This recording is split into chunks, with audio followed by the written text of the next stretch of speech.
दोस्तों, वेलकम है आपका हमारे YouTube चैनल में।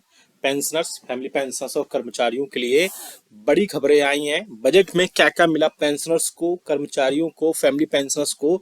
आप सभी को पता है कि बजट अब पेश हो चुका है। उसके बाद बहुत सारी चीजें हो रही हैं और बहुत सारी चीजें आगे भी होने वाली है।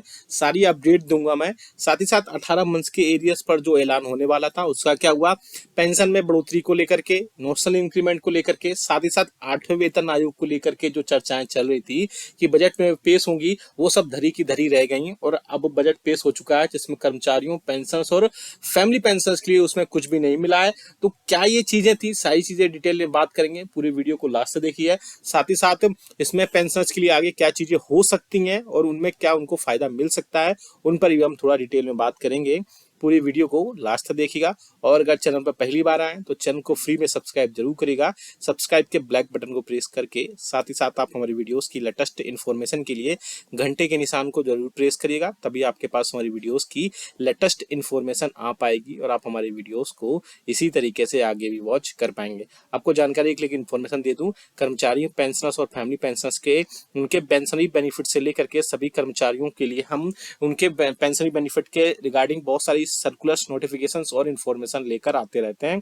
साथ ही साथ आपको अगर आपके पेंशनरी बेनिफिट से रिलेटेड कोई अगर समस्या है, कोई डाउट है, अगर आपको पेंशन टाइम पर नहीं मिलती है तो आप हमें कमेंट बॉक्स में कमेंट करिएगा। हम नेक्स्ट वीडियो में उसको वहां पर जो है उसको सुलझाने की, आपकी जो भी प्रॉब्लम्स होगी उसको सॉल्व करने की पूरी कोशिश करेंगे।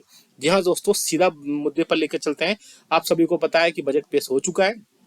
अब बजट के बाद में पेंशनर्स के लिए बहुत सारी चीजें थी और बहुत सारी चीजों पर बात हो रही थी कि 18 मंथ्स के डीए डीआर का जो बजट है या ओआरओपी का बजट है या पेंशन में 5-10% या 15% की बढ़ोतरी है, उन पर ये सारी चीजें हो सकती हैं। हालांकि यूनियंस और पेंशनर्स और फैमिली पेंशनर्स की जो फेडरेशन और यूनियंस थी, उनकी तरफ से ये सब प्रपोजल्स गए हुए थे। कई सारी डिमांड्स गई हुई थी जिनमें 18 मंथ्स के डीए डीआर था, साथ ही साथ ओल्ड पेंशन स्कीम का रिस्टोरेशन था और 8वें वेतन आयोग भी था। हालांकि 8वें वेतन आयोग पर गवर्नमेंट क्लियर पहले ही कर चुकी थी कि 8वां जो पे कमीशन है उस पर अभी सरकार ना ही मिनिस्ट्रियल और ना ही इंटर मिनिस्ट्रियल किसी भी टाइप से कोई भी बातचीत कर रही है। हालांकि ये सरकार ने रिटर्न में दिया था, संसद में ये क्वेश्चन पूछा गया था, उसमें ये सारी चीजें बोली गई थी, लेकिन गवर्नमेंट ने ये कभी भी क्लियर नहीं बोला। आपको फिर से मैं एक जानकारी के लिए बात बता दूं, जो लोग ये बोल रहे हैं कि 8वां वेतन आयोग नहीं आएगा, तो मैं उनको सभी को बता देता हूं कि 8वां वेतन आयोग पर गवर्नमेंट की तरफ से कभी भी क्लियरली इंस्ट्रक्शन नहीं दिए गए थे कि 8वां वेतन आयोग नहीं आएगा। बस जून के मंथ में या फिर बोल सकते हैं कि पिछले मंथ में ये सारी चीजें बोली गई थी कि 18 मंथ जो आपका 8वां वेतन आयोग है उन पर अभी चर्चा नहीं हो रही है, अभी इस पर चर्चा करना बहुत ही जल्दबाजी होगी। हालांकि यूनियन की तरफ से भी कई सारी चीजों पर उसमें बात की गई थी, जिसमें हम थोड़ा सा बात कर लेते हैं। आप देख सकते हैं शिव गोपाल मिश्रा जी हैं, जो कि महामंत्री हैं All India Railway Men's Federation के। इन्होंने भी काफी कुछ बोला था कि रेलवे बजट से लगभग 13 लाख कर्मचारियों को भी काफी उम्मीदें हैं। सरकार पुरानी पेंशन योजना की बहाली पर विचार कर सकती है।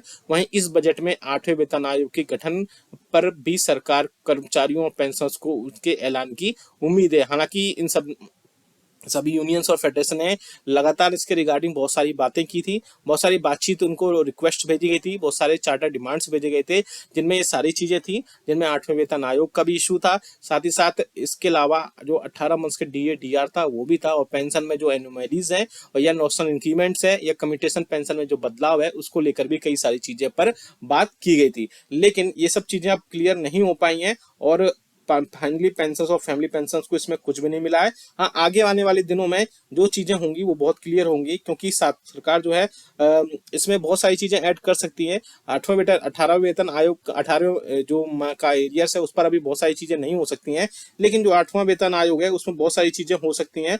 और इसके अलावा 8वें वेतन आयोग पर पहले भी कई सारी चीजें चर्चा की जा सकती है और इसके अलावा एक कमेटी भी बनाई जा सकती है इसमें लास्ट मंथ तक, नवंबर दिसंबर तक, जिसमें आपके कमेटी बनाए जाने के बाद में उसमें रिकमेंडेशंस आपको होंगे 8वें वेतन आयोग के, और उसके बेसिस पर फिटमेंट फैक्टर तय किया जा सकता है। आपको जानकारी के लिए बता दूं, या आप सभी को मैं पहले अपने प्रीवियस वीडियोस में भी बता चुका हूं कि 8वें वेतन 7 सीपीसी में आपका जो फिटमेंट फैक्टर था वो 2.57 था और उसी के बेसिस पर आपकी सैलरी, पेंशन और फैमिली पेंशन तय होती थी। और अब उसी हिसाब से अब 8वें वेतन आयोग में भी फिटमेंट फैक्टर तय हो सकता है, जो कि 3.68 गुना तक जा सकता है। अभी मीडिया में जो खबरें आ रही थी वो मैं बता रहा हूँ, लेकिन इसके अलावा और भी कई सारे चीजों पर पे रिवीजन हो सकता है, चाहे वो ऑटोमेटिक पे आपकी जो बढ़ने वाली सैलरी हो, ऑटोमेटिक पे प्रोटेक्शन हो, या बहुत सारी चीजें हैं जिनमें अभी बात करना जल्दबाजी होगी। लेकिन 8वें वेतन आयोग का गठन पर कभी भी गवर्नमेंट ने इस क्लियरली इंस्ट्रक्शन नहीं दिए थे कि अब 8वां वेतन आयोग नहीं आएगा। उन्होंने बस ये बोला था कि अब इस टाइम पे इस पर चर्चा नहीं हो रही है। अब बात करते हैं पेंशन में 5-10-15% बढ़ोतरी को लेकर के। तो आगे आने वाले दिनों में इसमें एक बहुत ही इंपॉर्टेंट मीटिंग हो सकती है, जिसमें बजट के अलावा बहुत सारी चीजें होंगी। जैसे बजट हो चुका है, उसमें पेंशनर्स फैमिली पेंशनर्स के लिए कुछ खास नहीं आया था, जिसमें युवाओं की बातचीत की गई थी और फ्यूचर की सारी चीजें पर डिस्कशन हुआ था। लेकिन कर्मचारियों पेंशन और फैमिली पेंशन के जो बेसिक में बढ़ोतरी को लेकर के जो चर्चाएं हैं वो फिर से अब आगे जो है तेज होंगी, क्योंकि आगे एक कैबिनेट बैठक हो सकती है जिसमें मिनिस्ट्री ऑफ फाइनेंस के डिपार्टमेंट ऑफ एक्सपेंडिचर के अधिकारी, साथ ही साथ यूनियंस ऑफ फेडरेशन के अधिकारी और डीओपीटी के अधिकारी इस मीटिंग में हो सकते हैं। और साथ ही साथ कैबिनेट सेक्रेटरी की अध्यक्षता में ये मीटिंग हो सकती है, जिसमें 18 मंथ्स के डीए डीआर के एरियर्स के अलावा पेंशन में जो 5, 10 और 15% की बढ़ोतरी है उस पर चर्चा हो सकती है।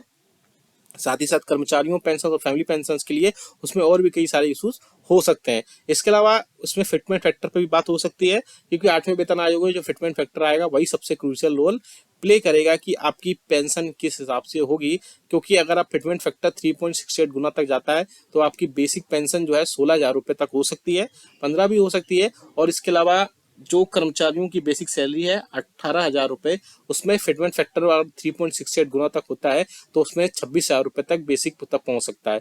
हालांकि इन सब चीजें में अभी बिल्कुल क्लियर कहना बहुत ही जल्दबाजी होगी, क्योंकि ये सब चीजें अभी क्लियर नहीं हो रही हैं। इसके अलावा नेशनल इंक्रीमेंट जो है, आप सभी को पता है कि जो लास्ट वर्किंग डे को रिटायरमेंट होते हैं 30 आपकी जुलाई में और साथ ही साथ 31 दिसंबर को, तो ऐसे में उन पेंशनर्स को अपना नेक्स्ट इंक्रीमेंट नहीं मिलता है एक दिन के चलते। तो उसी के चलते भी बहुत सारे पेंशनर्स और कर्मचारियों ने रिक्वेस्ट की थी सरकार से, तो उन सभी पेंशनर्स को वहां पर सभी को जो है नेशनल इंक्रीमेंट दिया जाना चाहिए और कर्मचारियों पेंशनर्स के लिए ये सारी चीजें उसमें ऐड होनी चाहिए। क्योंकि नेशनल इंक्रीमेंट से, क्योंकि आप अगर 6 महीने पूरे वर्किंग डे हैं और आपको सिर्फ एक दिन की वजह से अगर आपको इंक्रीमेंट नेक्स्ट नहीं मिल रहा है तो उसके चलते आपको नेशनल इंक्रीमेंट मिलना ही चाहिए।